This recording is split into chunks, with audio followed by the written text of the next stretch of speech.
Bonjour à tous, on est ravis de vous accueillir un petit peu en retard, on est désolé pour un live en direct avec Michel Bussy. Donc on est dans la boutique de Caen, on est là pour parler de son dernier roman, on l'a trouvé plutôt joli et on est vraiment ravis de l'accueillir ici.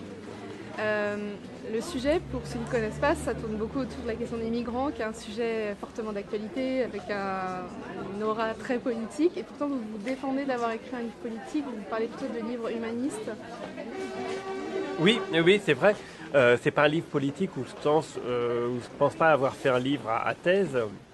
C'est plutôt un livre humaniste, c'est-à-dire que je voulais, sur ce thème des migrants, susciter de l'émotion, c'est-à-dire prendre des héros forts et que le lecteur soit pris par une intrigue romanesque et donc évidemment susciter de l'empathie, susciter de l'émotion par rapport à ces personnages. Mais la réflexion politique, c'est à chacun de la voir. En tout cas, je ne pense pas que mon roman donne des clés politiques. Mais en tout cas, j'espère que l'objectif, c'est vraiment d'émouvoir le lecteur et forcément de lui amener à une réflexion. Et comment vous avez procédé pour faire des recherches sur ce sujet qui est quand même un peu souterrain Eh bien, j'ai beaucoup lu. Alors en fait, c'est vrai qu'il y a eu beaucoup de choses qui ont été écrites sur les migrants, mais beaucoup de choses qui étaient plutôt sous une forme documentaire, ou alors sous une forme de thriller social, comme Olivier Norek par exemple. Donc il y a des choses comme ça qui sont assez brutes, assez crues. Et moi, je voulais plutôt faire un roman qui soit un roman où il y ait peut-être plus une part oui, de réflexion, de hauteur de vue finalement. Et de ce point de vue-là, j'ai lu beaucoup de choses sur les sciences sociales. Et voilà, donc je pense que mon roman prend un petit peu de recul par rapport à la question des migrants et à la fois, j'espère, émouvant, puis à la fois donne des éléments de réflexion. Voilà. Et puis, aussi, c'est vrai que mes migrants sont des migrants économiques, ne sont pas forcément des réfugiés, donc il n'y a pas forcément cette question de la fuite en avant de quelqu'un qui va mourir chez lui, qui quitte la guerre pour... voilà, ce sont des migrants économiques, donc quelque part, ils poursuivent un rêve. Et c'est à la fois plus compliqué finalement de gérer ces migrants économiques, alors qu'évidemment pour ceux qui fuient une guerre, forcément on a le devoir de les accueillir, ce sont des réfugiés politiques, donc il y a quelque chose d'assez évident. Alors quand on parle plutôt de gens qui simplement poursuivent un rêve, c'était évidemment moins facile à traiter et ça m'intéressait peut-être un petit peu plus, parce que là on est plus dans la psychologie que simplement dans le thriller pur, où voilà, est-ce que l'on va mourir, est-ce qu'on va être tué dans un pays en guerre, est-ce qu'on va mourir en quittant ce pays en guerre pour essayer d'arriver en France, alors que j'étais peut-être plus dans une réflexion psychologique, donc qu'est-ce qui peut pousser des gens à quitter leur village pour espérer par exemple venir en France. Et comme toujours, le titre est un clin d'œil à une chanson, donc là c'est la magnifique chanson de Pierre Perret. À quel moment en fait à quel moment vient la chanson? Est-ce que c'est le point de départ? Est-ce que c'est ensuite une association qui se fait? Est-ce que Bah, ça dépend, mais là pour le coup, pour la trouver plutôt jolie, c'est vraiment venu dès le départ. C'est-à-dire dès que j'ai eu mon idée d'histoire et cette question des migrants, tout de suite on l'a trouvé plutôt jolie et s'est imposé comme un titre, à la fois parce qu'il était joli en soi et puis à la fois parce qu'il y avait évidemment cette référence à Pierre Perret qui était une forme d'évidence. Et puis évidemment j'ai composé le prénom de mon héroïne qui était Leili et évidemment ce prénom-là est lié aussi à la chanson de Pierre Perret, donc du coup il y avait un tout et ça aurait été très difficile ensuite de ne pas reprendre cette chanson. Et cette héroïne, justement, elle est très romanesque, en même temps, il y a un côté très tragique dans ce qu'elle vit. Et d'un point de vue extérieur, on peut se dire que c'est un cliché voilà, des migrés clandestines, femmes de ménage, ce genre de choses qui ne font pas forcément rêver, qu'on voit très rarement en tant qu'héroïne. Et pourtant, vous en faites une héroïne. Oui, bah, c'est vrai que mes héroïnes sont souvent effectivement des mères de famille qui, voilà, qui ont peut-être la quarantaine, qui ont des enfants, voilà, qui ont une vie. Et c'est vrai que c'est quand même aujourd'hui beaucoup de romans policiers, psychologiques tournent autour de ces héroïnes-là, hein, ce qu'on appelle un peu le domestique noir. Et donc c'est vrai que j'ai beaucoup fait ça dans mes romans, j'ai beaucoup mis d'héroïnes en avant. Et c'est vrai que quand j'ai imaginé cette histoire, il y a très vite eu ce personnage de me dire je vais avoir une héroïne qui sera très forte, qui va être une espèce de louve qui protège ses enfants, son territoire, ses appartements, qui est capable de sacrifices terribles tant qu'on ne touche pas à sa famille. Et d'un autre côté, je voulais que ce soit une héroïne un peu différente. Et donc, très vite, je me suis dit, bah oui, elle va être dans un HLM, elle va faire les ménages, elle va être ce courage-là, enfin, elle va avoir une vie extraordinairement forte. Et puis elle va être aussi jolie, elle va avoir de l'humour, de la répartie, elle va être un petit peu, elle va un peu casser les codes.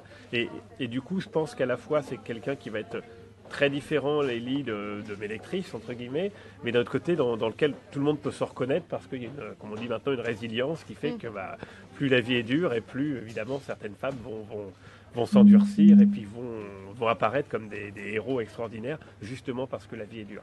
Donc voilà, je trouvais que c'était presque même facile d'imaginer Leili parce qu'on se doute bien qu'une femme qui est capable comme ça de quitter son pays, d'arriver de nulle part, avec comme référence ses enfants, comme l'idée que ses enfants vivront mieux qu'elle, etc. C'est forcément des héros qui sont très, très romanesques et pour lesquels on a forcément beaucoup d'empathie. Voilà. Et c'est la première fois que votre roman a un regard international, en tout cas une visée internationale. Est-ce que pour vous c'était un challenge d'aborder ce sujet Non, non, pas forcément, parce que je suis pas sûr que mes romans, qui ont été beaucoup traduits, je pense qu'ils ont tous une dimension un petit peu universelle. En tout cas, c'est pas parce qu'ils se situent quelque part qu'ils vont pas avoir une portée universelle. Un avion sans aile, évidemment, c'est universel, mais même le temps est assassin. Le dernier roman, il se passait en Corse, mais à la limite, ça racontait l'histoire d'une ado qui perd sa famille, qui va rechercher sa mère. Donc, ça aurait pu aussi se passer n'importe où, dans n'importe quel pays. Et d'ailleurs, quand mes romans sont traduits, ils sont à la fois très français et très. L'histoire est elle-même universelle. Donc là, je trouve que on a trouvé plutôt joli. On retrouve cette dimension un petit peu universelle, même si ça se situe à Port-de-Bouc, à côté de Marseille, mais voilà, j'ai bien vu d'ailleurs dans les réactions des Italiens ou d'autres pays qui tout de suite ont acheté les droits de ce roman-là parce que cette question des migrants, elle peut être traitée de plein d'endroits différents. Puis même au-delà de la question des migrants, mon roman est basé aussi sur un regard sur le monde moderne par rapport à ceux qui rêvent d'aller ailleurs. Donc c'est aussi quelque chose qu'on va retrouver, je pense, dans n'importe quelle grande ville. Enfin voilà, les personnages de Leili, on va en retrouver comme ça dans n'importe quelle grande ville. On les croise dans n'importe quelle métropole. Donc je pense pas que ce soit quelque chose qui soit plus ambitieux internationalement que mes autres romans. Et justement, votre carrière à l'étranger devient de plus en plus à l'image de votre carrière en France. Il y a un succès vraiment très fort. Est-ce que vous avez l'impression, dans le retour des gens, que à travers vous, ils voient une image de la France ou une vision de la littérature française? Est-ce que vous sentez oui, sans doute. C'est vrai qu'il y a. Ce qui est toujours étonnant, c'est que quand on interroge les journalistes étrangers, ils ont une certaine image de ce qu'ils appellent un peu le nouveau polar français, ou le nouveau roman policier français. Ils citent souvent trois auteurs, en fait, Fred Vargas, Pierre Lemaitre et moi. Donc je suis assez fier d'être avec Fred Vargas et Pierre Lemaitre. C'est pas n'importe qui, mais c'est vrai qu'ils ont un peu l'impression que ce sont des auteurs qui introduisent dans la dimension policière non seulement une dimension psychologique, mais aussi une dimension un peu fantastique, une dimension peut-être un peu poétique. Enfin, tous ceux qui ont vu Au revoir là-haut, par exemple, le livre ou le film, vous voyez bien qu'il y a à la fois une dimension policière, mais il y a aussi une dimension d'humour, il y a une dimension un peu décalée avec les masques et tout ça. Donc c'est vrai que dans mes romans, on retrouve, il y a la chouette, il y a souvent plein d'éléments qui sont des éléments un peu métaphoriques. Et dans Fred Vargas, on retrouve ça aussi. Et donc je trouve que cette touche-là qu'on n'a pas du tout dans les romans américains, qui sont beaucoup plus efficaces, mais qui n'ont pas forcément ce petit décalage un peu poétique, eh bien je pense qu'à l'étranger, les gens ils sont très attachés. C'est un peu la touche française, c'est un petit peu ça, c'est que ça parle de lieux très précis. Bon, c'est Nymphéanoir avec Giverny, donc c'est des lieux très identifiés, et avec cette touche un petit peu décalé par rapport au polar classique. Et oui, je pense que ça, c'est une touche un peu différente. Et c'est vrai, encore différente évidemment du polar scandinave qui, lui, est beaucoup plus, un peu plus froid, un peu plus social, un peu plus noir. Et là, pour le coup, avec très très peu de second degré. On sait que depuis le début de la rentrée, depuis la rentrée, vous êtes écrivain à plein temps. Est-ce que vous le ressentez comme un saut dans le vide, comme une nouvelle aventure, une nouvelle étape Comment vous vivez ce passage? Non, ça fait 1 an et demi déjà, donc c'est un peu plus. Non, parce que c'est vrai que voilà, plus on écrit, plus on est sollicité. Ça me permet déjà de dire oui à beaucoup plus de sollicitations, d'écrire aussi plus, puisque là on va sortir un recueil de nouvelles dès janvier. Il y a Sans famille qu'on va rééditer en mai. Bon, donc il y a beaucoup de choses que je n'avais pas eu le temps de faire et que j'ai le temps de faire maintenant. Donc non, c'est pas du tout un saut dans le vide, c'est au contraire plein de choses que j'avais en retard et que je peux faire maintenant. Et vous allez être enfin adapté à la télévision. Donc il y a Maman à tort qui est déjà en tournage, c'est ça. Et il y en aura un deuxième, Un avion sans aile. Un avion sans aile et Le Temps est assassin normalement qui devrait commencer à être tourné en mars, j'espère. Est-ce que vous visez aussi de créer un produit neuf, purement pour la télévision ou le cinéma? Est-ce que c'est... C'est vrai que j'ai eu forcément des contacts avec des producteurs, donc forcément ils ont tendance à demander des idées, donc c'est vrai que j'ai donné quelques idées à des producteurs. Jusqu'à présent ça n'a pas été plus loin que ça, donc on verra. C'est vrai que pour l'instant, je crois que mes romans sont faussement facilement adaptable. C'est-à-dire qu'au départ, on se dit peut-être c'est facile, ça se passe en France, c'est du policier, il y a du rebondissement, il y a du suspense, donc on peut facilement les adapter. Et en réalité, ils sont plus compliqués que ça. Il y a souvent beaucoup de flashbacks, beaucoup de formes narratives différentes entre des journaux intimes, des carnets secrets. Et donc finalement, les scénaristes s'arrachent un petit peu les cheveux sur mes romans. Et puis moi, quand je vais proposer des idées à des producteurs, évidemment, ils m'écoutent parce qu'ils se disent bon voilà, il a vendu beaucoup de livres, donc il y a peut-être un truc à écouter quand même. Et souvent, ils sont étonnés par ce que je leur propose. Alors que si je leur proposais sous une forme de livre, ça passerait mieux. Parce que souvent, j'ai des intrigues qui me semblent assez originales, assez complexes. Et finalement, les scénaristes, notamment pour la télé, ont tendance à faire des choses très simples et très, très sûres pour le public. Et donc, voilà, en résumé, je pourrais prendre l'exemple du Temps est assassin, où j'ai d'abord eu cette idée, et quand des producteurs sont venus me voir, je leur ai soumis l'idée du Temps est assassin. On a commencé à travailler dessus, puis ils m'ont dit très vite, non, c'est trop compliqué, ça marchera pas, il y a trop d'histoires parallèles, il y a trop de machins, d'aller-retour, on laisse tomber, de toute façon, moi je crois à mon histoire, mais telle quelle. Et puis j'ai écrit Le Temps est assassin, le livre a bien marché, puis il y a eu plein de producteurs qui sont venus pour acheter les droits, alors que l'histoire brute racontée par moi, aucun producteur n'aurait acheté les droits.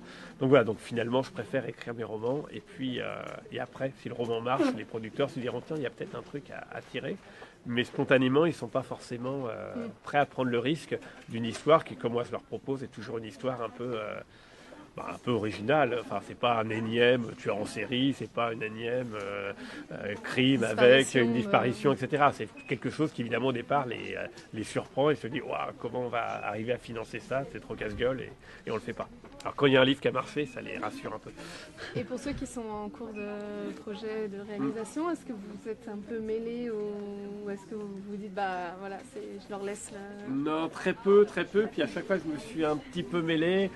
J'ai tellement été déçu, frustré, que je me suis dit non, mais voilà, je m'en mêle le moins possible, parce qu'évidemment à chaque fois c'était mais pourquoi vous changez les noms, mais pourquoi vous gardez pas tel personnage, pourquoi vous avez besoin de cette poursuite là, etc. Et donc évidemment je reconnaissais pas mon roman, donc au fur et à mesure je me suis dit voilà, laisse-les faire, vaut mieux que tu aies un gros choc une fois que tu le verras, plutôt que tu es en permanence en train de déprimer parce qu'il il ne garde pas tout ce que j'aurais voulu dans mon roman. Donc voilà, donc c'est le jeu de la télé, c'est le jeu de laisser son roman, donc il y aura sûrement des tas de choses positives, il y aura sûrement des choses que je vais moins aimer. Et de toute façon, je me prépare psychologiquement au fait que de toute façon, la télé ne peut pas prendre de risques. Et donc, tout ce qui peut être un peu original dans mes romans est forcément gommé à un moment donné pour la télé. Donc c'est dommage, mais c'est comme ça, c'est le jeu. Voilà, même les personnages de mes romans. Voilà, comme on dit que Crédule Grand-Duc ne se rappellera plus Crédule Grand-Duc, Marianne Ogresse ne s'appellera plus Marianne Ogresse, que Malvina va changer de nom, etc. Que tous mes personnages, parce qu'à la télé, on ne peut pas garder des noms originaux. Bon, je dis, je suis pas d'accord, hein, mais je dis, voilà, moi non plus, je suis pas d'accord. Donc plutôt que de m'énerver tout seul, je me dis, faites ce que vous voulez. Voilà. Et juste une dernière question, au dernier catalogue, vous avez donné vos coups de cœur, vous avez partagé avec nos adhérents. Voilà, qu'est-ce que vous retenez de cette expérience, choisir des coups de cœur et les partager? Enfin, moi, je n'ai pas trop l'habitude de faire ça. C'est vrai que sur ma page Facebook, tout ça, je partage assez peu mes coups de cœur. Je suis pas trop du genre à dire, je sais pas, j'ai mangé des raviolis ce midi, c'était super, et de prendre en photo et de dire surtout. Bon, non, j'ai tendance à dire que les lecteurs ont leur propre libre arbitre, leur propre goût, leur propre plaisir. Après, c'est vrai que sur certaines occasions, comme pour le catalogue France Loisirs, c'était intéressant de le faire. Voilà, comme une sorte d'événement à la sortie dont on l'a trouvé plutôt joli. Mais c'est vrai qu'en général, je ne suis pas forcément trop fan d'être prescripteur comme ça. Alors après, dans plein d'interviews, on est amené à donner des auteurs. Mais ce que j'ai fait par exemple pour France Loisirs, qui était par exemple au comité de lecture, enfin comité d'auteurs, d'essayer de dénicher des auteurs peu connus ou des livres que n'avaient pas beaucoup parlé et de se dire, bah tiens, de les mettre vraiment là en exergue de manière à ce qu'ils soient beaucoup plus mis en valeur et puis vendus, hein, surtout. Ça, je trouve que c'était quelque chose de très bien. C'est-à-dire qu'il y avait vraiment une mission de dénicher des talents qui étaient passés inaperçus, en tout cas auxquels nous, auteurs, on croyait. Et c'est un peu différent plutôt que de dire simplement de partager mes goûts en disant, bah voilà, j'aime bien Harry Potter, j'aime bien Arsène Lupin, bon. Voilà, pourquoi pas, mais je pense pas que c'est ce qui intéresse le plus les lecteurs. Bon, par contre, le rôle de dénicheur, oui, ça, c'est quelque chose qui est intéressant. Alors on va passer aux questions du public. Alors pour commencer, on a 3 chanceux qui ont été sélectionnés sur Facebook pour leurs questions. Wow, ça marche, la technologie. Voilà. Ouais. Alors il y a une question de Sylviane qui demande quel conseil vous donneriez à une personne qui souhaiterait se lancer dans l'écriture d'un roman? Ah, on va avoir du mal à faire ça en 2 minutes. Quel conseil Déjà, je pense qu'il faut se préparer à ce que tout soit parfait, surtout si on se lance dans un roman, parce que si on se lance dans l'écriture de nouvelles, de scénarios, à la limite, ça prend moins de temps, mais l'écriture d'un roman, c'est quelque chose qui va prendre des centaines d'heures, donc c'est quelque chose, un travail de très très longue haleine, et déjà pour s'y lancer, il faut être sûr qu'on veuille vraiment le faire. Alors voilà, faut qu'il y ait vraiment qu'il y ait une force qui vous pousse, parce que si c'est pour rendre 80 pages à un éditeur en se disant bon, c'est pas encore super, mais bon, vous allez déjà voir si j'ai un peu de talent, etc. Non, c'est pas comme ça qu'on s'y prend. On ne donne pas des choses pour voir, on ne donne pas 3 chapitres à lire en disant voilà, si ça vous plaît, vous aurez la suite. Non, c'est un roman, on l'écrit en solitaire, tout seul, pendant 1 an, 2 ans, 10 ans, 20 ans, et quand on le fait lire, c'est qu'il est parfait.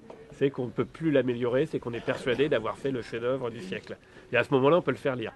Mais sinon, c'est même pas la peine. Les éditeurs l'ouvriront même pas. Il y a tellement de choses déjà géniales qui ne sont pas publiées, qui circulent, que faire un truc. Voilà. Donc le conseil que je donnerais à Sylviane, c'est de vraiment se dire, si on y va à fond.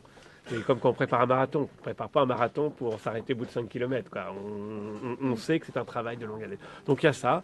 Alors évidemment, c'est difficile parce qu'il faut s'auto-persuader que ça vaut le coup. Il faut s'auto-persuader qu'on a le talent. Il faut s'auto-persuader que des gens vont l'aimer. Et donc c'est évidemment pas facile parce que... voilà. Mais je pense que voilà, quand on écrit un roman, bah, c'est à ce prix-là. On ne peut pas le faire à moitié, quoi. Voilà. Alors après, il y a évidemment le travail, il y a tout ça. Après, l'autre petit conseil qu'on peut donner, c'est quand même, je pense qu'il y a des signes extérieurs, des indices qui laissent penser si ça vaut le coup ou pas. C'est-à-dire que les gens à qui on le fait lire, les amis, éventuellement maintenant il y a Internet, tout ça peut laisser des signes en disant, bah, finalement les gens ont l'air d'accrocher, les gens ont l'air d'apprécier, ça vaut le coup de faire. Ou des signes qui laissent dire, bon, voilà, c'est pas mal, mais on a quand même l'impression que même les amis proches, etc., sont polis, mais ne ressentent pas finalement une étincelle. Et là, bah, peut-être qu'il faut admettre que ça ne sera pas un roman, ce sera peut-être autre chose, une autre façon d'exprimer sa créativité, mais peut-être pas par le biais d'écriture. Et ça, on ne peut pas le savoir tant qu'on n'a pas vraiment fait lire et qu'on n'a pas comme ça eu ces petits indices qui fait qu'on est bluffé ou pas par l'écriture. Voilà. Moi, avant d'écrire, je ne savais pas si mes choses allaient plaire ou pas, en fait. Et j'étais plutôt surpris que les gens me disent un peu plus que la normale, c'est bien, c'est super, voilà, continue. Enfin, voilà. Alors, je m'attendais à ce que ce soit plutôt des réactions plutôt banales, polies, mais sans plus, quoi. Alors, une question d'Aurélie qui veut savoir quels artistes et quelles personnalités vous admirez. Pas beaucoup, forcément. Des artistes, bon, il y a évidemment les écrivains, mais c'est vrai que quand je pense, puis c'est d'actualité aujourd'hui, mais quand je pense aux artistes que j'admire le plus et celles que j'aimerais rencontrer, je pense que je retourne très vite vers les chanteurs. C'est vrai quand je me fais la réflexion, quand on est à la nécrologie habituelle, et aujourd'hui on est servi, et c'est vrai que souvent les disparitions qui me touchent le plus sont quand même celles, ouais, souvent des chanteurs, plus que des acteurs et plus que alors évidemment des cinéastes, etc. Mais c'est vrai que souvent des chanteurs, parce qu'il y a une intimité, je trouve. Voilà, si on me demandait qui je voudrais rencontrer, par exemple, je vais parrainer des salons là, à Montaigu ou autres de livres. Quand on me demande quelle personnalité, tout de suite je dis Alain Souchon, Francis Cabrel. Enfin, c'est des gens comme ça, Thiéphane, Higelin. Enfin, c'est des gens comme ça qui m'ont fait vibrer parce que c'est peut-être plus même que des auteurs. Parce que les auteurs, souvent, ils sont discrets, ils sont un peu secrets, donc moi si je rencontrais des auteurs, je n'aurais pas forcément des choses à leur dire. Alors que des chanteurs, on a vraiment l'impression d'être dans une part Oui, on se de sent vie. plus connecté. On se sent plus connecté, puis je sais pas, c'est quelque chose qui... j'ai toujours une énorme admiration pour ces chanteurs qui arrivent à... Voilà, qui rentrent comme ça dans nos têtes. Donc voilà, donc c'est vrai que c'est sans doute eux que j'admire. Voilà, je suis un auteur-compositeur frustré. Alors, une question d'une autre Aurélie qui veut savoir à quel moment de la journée vous vous sentez le plus créatif. Pas très tôt le matin, ça c'est sûr. Parce que je suis plutôt quelqu'un qui travaille tard le soir, donc très tôt le matin, c'est pas si évident, même si avec l'âge, progressivement, on se rend compte qu'on arrive à se lever plus tôt et à travailler plus tôt. Donc après, non, ça peut être un peu n'importe quand. Mais c'est vrai que je travaille assez tard le soir. Enfin, c'est un atout, c'est que je me suis habitué à travailler tard le soir. Après, c'est vrai que maintenant que je fais plus qu'écrire, quand j'ai des longues plages de travail dans la journée, c'est super agréable aussi. Voilà, mais je suis plutôt quelqu'un du soir. Ouais. On a une question Facebook en direct. Avez-vous prévu d'explorer d'autres genres littéraires ? Oui, j'espère bien. Déjà, on va tester les nouvelles dès janvier. Début janvier, où il y aura un recueil de 4 nouvelles qui va être publié chez Univers Poche. Et après, c'est vrai que je l'ai dit parfois, mais c'est vrai que l'univers de la jeunesse, à la fois de ce qu'on appelle le jeune adulte et l'univers même des contes pour enfants, c'est quelque chose qui m'intéresse, sur lequel maintenant que j'ai un peu plus de temps, je commence à me pencher. Et donc, sans doute que dans les mois ou les années qui viennent, j'aurai des propositions, notamment là-dessus. Il y a la science-fiction qui m'attire aussi beaucoup. Donc, non, il y a beaucoup d'univers qui me plaisent bien, notamment autour de l'imaginaire. Et puis là, ce qui me plaît bien aussi, c'est que le fait maintenant d'avoir du succès avec mes romans, je ne sais pas comment on peut les appeler, mes polars ou je ne sais pas quoi, me donne aussi la liberté de pouvoir, par exemple, écrire un livre de science-fiction, d'anticipation, dont je sais que c'est un genre en France qui marche très peu, qui est très compliqué à valoriser, et donc peut-être qu'il y aura un certain nombre de lecteurs qui auront la curiosité d'aller voir. Par exemple, je suis très fan de quelqu'un comme Ruffin, par exemple, qui arrivait à avoir des genres très différents et à passer de l'historique à la science-fiction quasi pure. Et voilà, donc c'est vrai que j'aimerais bien qu'avec ma petite renommée, ça m'aide finalement à avoir une belle diffusion d'ouvrages un peu différents. La science-fiction peut être un exemple. Alors pas de la science-fiction au sens forcément Asimov ou des choses comme ça, mais plutôt, comme on dit maintenant, des dystopies, des choses qui peuvent être assez amusantes, assez décalées, très faciles d'accès mais les gens n'iraient pas forcément. Peut-être que du coup, avec mon nom, ça les aiderait à se dire tiens, pourquoi pas, et du coup, sans doute qu'ils aimeraient, parce que il n'y a pas de raison. Par exemple, la science-fiction fonctionne très bien au cinéma. Je ne sais pas pourquoi elle ne fonctionnerait pas en littérature, par exemple, etc., etc. Donc oui, tout ce qui a trait à l'imaginaire m'amuse beaucoup. Oui.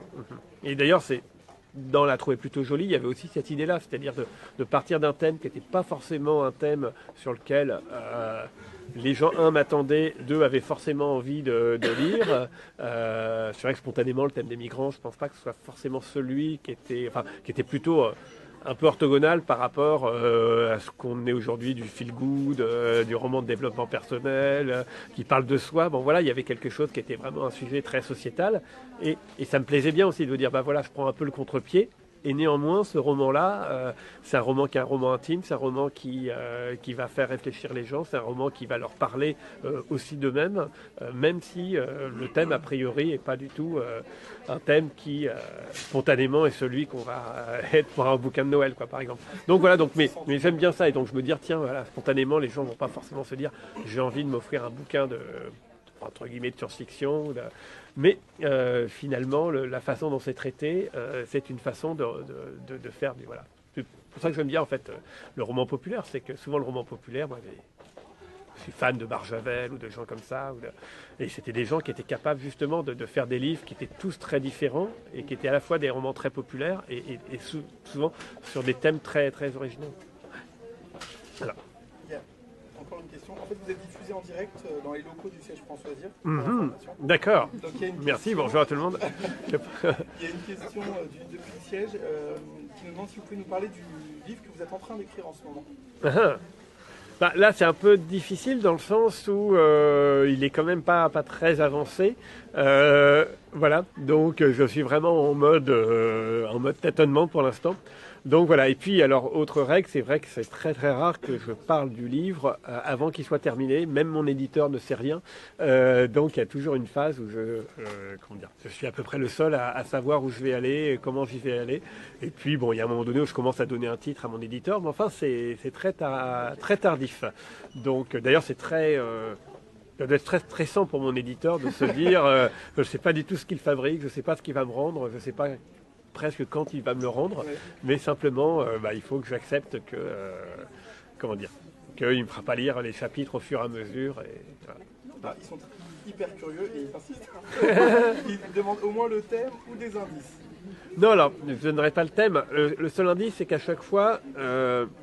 D'une part, il faut savoir que le prochain livre qui va sortir, c'est quand même Sans famille, qui est un de mes premiers livres que j'avais écrit, qui était épuisé depuis très longtemps, et qu'on ressort en mai avec les presses de la Cité, en ayant un petit peu retravaillé le roman. J'ai rajouté un personnage féminin notamment, mais bon, donc c'est un roman que la très grande majorité de mes lecteurs n'ont pas lu. Donc on peut quasiment considérer comme mon prochain roman. Et puis sinon, comme à chaque fois, ça va contenter le siège. Et sinon, seul indice que je peux donner, c'est que généralement, j'essaie toujours de faire un roman qui soit, non pas l'opposé, mais quand même assez différent du précédent. Donc c'est vrai que Le Temps est assassin, c'est un roman qui se passe en Corse, au soleil, pendant les vacances, au camping. Donc tout ça a été parfait pour l'été. Et du coup, c'est vrai que volontairement, je me dis, je ne veux pas refaire deux fois la même chose. Et donc c'est vrai que j'étais à Marseille, dans une banlieue HLM, avec le thème des migrants. Donc il y avait à la fois beaucoup de points communs dans ces romans, mais aussi pour moi un traitement qui était clairement différent. Et là, c'est clair que j'ai envie, dans le roman que je suis en train de cogiter, de faire quelque chose qui soit beaucoup moins noir, beaucoup plus intime, quelque chose qui soit moins sociétal et plus plutôt pas plus léger, parce que ça veut rien dire, mais en tout cas qui clairement prenne le contre-pied d'un roman sociétal en étant beaucoup plus dans l'intime et la psychologie. Voilà. Voilà. C'est un indice, hein, ça va? Oui, un grand merci. Donc je pense qu'ils sont contents. Je crois qu'on a une question dans le public. Oui, en fait, moi je ne vous connais pas du tout, donc je voulais juste savoir. Je connais vos livres, mais c'est tout. Ah, ça va. Non, je voulais juste savoir ce que vous aviez exercé comme métier avant et ce qui vous a amené justement à partir vers de la littérature. C'est quand même un pas important. Il y a des éléments qui expliquent. Avant, moi j'étais prof de géographie à l'université. Mais en fait, non, les deux étaient parallèles. C'est-à-dire que j'ai toujours écrit, j'ai toujours eu l'envie d'écrire des romans. Après, la difficulté, c'est de tenir un roman tout en travaillant, en ayant un emploi comme j'avais un emploi fixe. Donc du coup, j'ai mis du temps à écrire mon premier roman. En plus, j'ai fait des études assez longues. Voilà, mais et puis après mon premier roman n'a pas été édité tout de suite, donc j'ai essayé d'écrire d'autres choses, des nouvelles, des scénarios, etc., jusqu'à ce que mon premier roman soit publié. Et puis bon, ça a pris du temps et que tout démarre. Mais non, j'ai toujours eu non seulement cette envie d'écrire, mais je crois que j'ai toujours écrit depuis que je suis petit. Après, il y avait quand même cette idée de de pas... enfin, c'est pas de pas brûler les étapes, mais l'idée c'était pas de devenir écrivain pour devenir écrivain. C'est pas comme, c'est pas quelqu'un qui va quitter son village pour monter à Paris et se dire j'aurai le Goncourt avant 25 ans, sinon je suis rien. C'était pas du tout ça. C'était l'idée que je me voyais très bien rester prof, mais j'avais cette envie d'écrire des livres et que mes romans existent, que cette histoire existe. Et dans ma tête, c'était, dans mon rêve le plus fou, c'était je reste prof, mais je serais capable d'écrire des livres, je sais pas, un livre tous les 2-3 ans, et puis ce livre existeront, et puis j'aurai comme ça une double vie, parce que mes livres se vendront un petit peu, mais au moins ils existeront. C'était ça ma perspective. Mais comme, je dirais, l'immense majorité des gens qui ont envie d'écrire, ils ont un métier, et puis ils essayent d'écrire des livres avec l'espoir qu'ils soient publiés, et que peut-être... d'être repris par une maison d'édition qui leur permette de voir de temps en temps leurs livres en librairie, mais en aucun cas, la plupart des gens, comme moi, j'espérais être traduit, vivre un jour de ma plume, etc., être en tête de gondole. Ça, je ne crois pas qu'on peut imaginer ça un jour déjà. On est content si un éditeur vous dit oui, on va publier, et qu'on voit déjà son roman en librairie, quoi. Ça, voilà. Qui est caché? Où êtes-vous? Bonjour. Oui. Et vous demande combien de temps encore est-ce que vous allez continuer à écrire C'est gentil ça. J'espère le plus longtemps possible parce que... alors, c'est vrai que moi j'ai été édité à plus de 40 ans à peu près, j'avais 40 ans, et puis, enfin plus de 40 ans, et puis j'ai été connu, on va dire, il y a 4-5 ans, quoi, donc j'approchais de la cinquantaine. Donc c'est à la fois, je pense, un énorme avantage que je fréquente comme un certain nombre d'écrivains qui, comme moi, étaient connus un peu sur le tard, je sais pas, des Bernard Minier, des Grégoire Delacour, quand on se voit, et Yann Malloc, et c'est vrai qu'on a un peu le même regard, c'est-à-dire de se dire, waouh, on était prof, écrivain, enfin voilà, et on n'avait jamais imaginé un jour être connu pour nos écrits. Et donc, c'est un bonheur absolu de se dire que, passer une vie, parce qu'à 40-50 ans, on a déjà une vie derrière soi, on a quelque chose comme ça qui arrive, alors que souvent, c'est le moment où, professionnellement, on a plutôt fait le tour et on n'a pas forcément l'occasion d'exercer une nouvelle passion, un nouveau métier. Donc, c'est vrai qu'il y a ce côté-là donc ça, je pense que c'est formidable parce que ça rend, je pense, assez humble, assez simple, assez...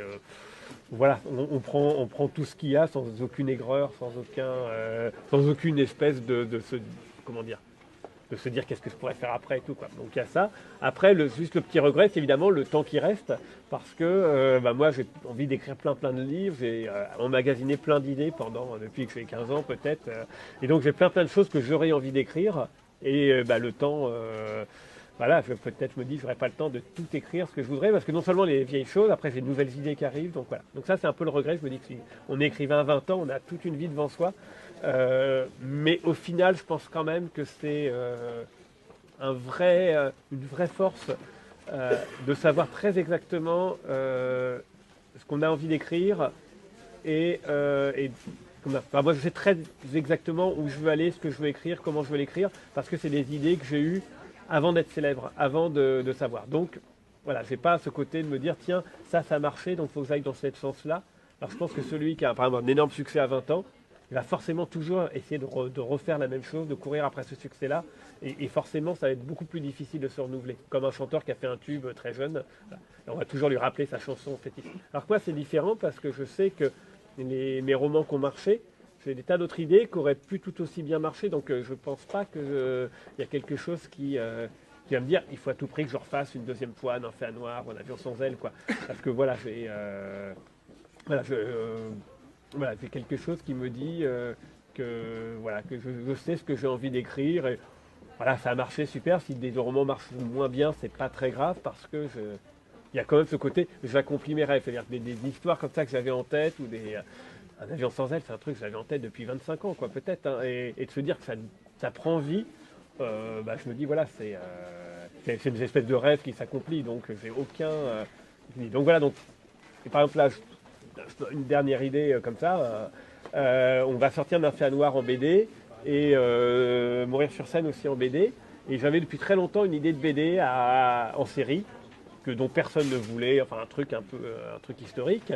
Et là, je viens de trouver un scénariste avec qui je travaille et on le propose. Et là, clairement, cette idée, mais que je traîne peut-être depuis que j'ai 15-16 ans, peut-être que cette idée va devenir vraiment une BD qui va vraiment exister. Et je me dis, ça, c'est un rêve absolu parce que, évidemment, s'ils n'avaient pas été connus, sans doute qu'un éditeur de BD n'aurait fait confiance comme ça à un inconnu qui va leur proposer une série en X épisodes, un truc un peu compliqué. Et là, je me dis, ce truc-là que j'ai en tête depuis très longtemps, peut-être qu'il va effectivement exister. Donc voilà, donc c'est pour ça que je dis je vais continuer autant que je peux. Voilà. Bien.